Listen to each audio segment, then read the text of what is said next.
आदरणीय दर्शकवृन्द अगाडि बसिदिनु पर्यो भन्ने गुनासो आएको छ। पछाडिबाट राम्रो देखिएन, अगाडि बसिदिएदेखि हामी पनि हेर्ने थियौँ भन्ने गुनासो आएको छ। कृपया अगाडि बसिदिएर सहयोग गरिदिनु होला। र हाम्रो यो कार्यक्रम प्रत्यक्ष प्रसारण भइरहेछ, लाइभ भइरहेछ। आवाज टेलिभिजनबाट लाइभ भइरहेको छ। क्षेत्रीय होटल सङ्घको फेसबुक पेजबाट पनि लाइभ भइरहेको छ। विभिन्न सञ्चार माध्यमहरूबाट लाइभ भइरहेको छ भन्ने कुरा मैले जानकारी गराउन चाहे। अगाडि चाहिँ बसेर सबैलाई सहज तरिकाले हेर्ने वातावरण मिलाइदिनु हार्दिक अनुरोध छ।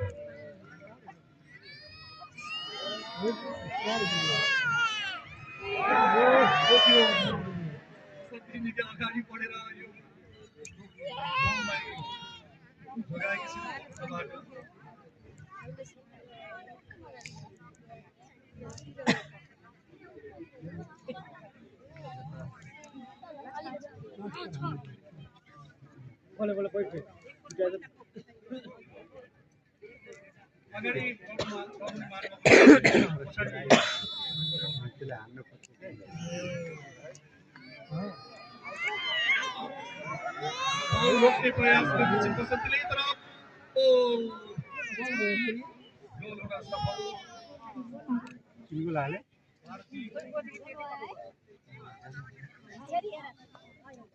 बैठ आप बैठ ये तो रुका के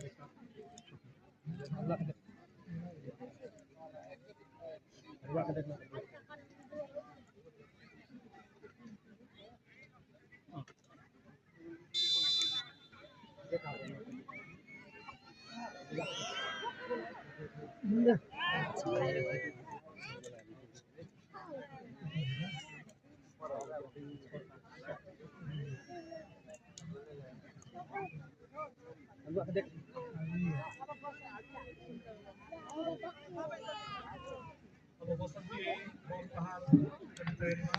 समाज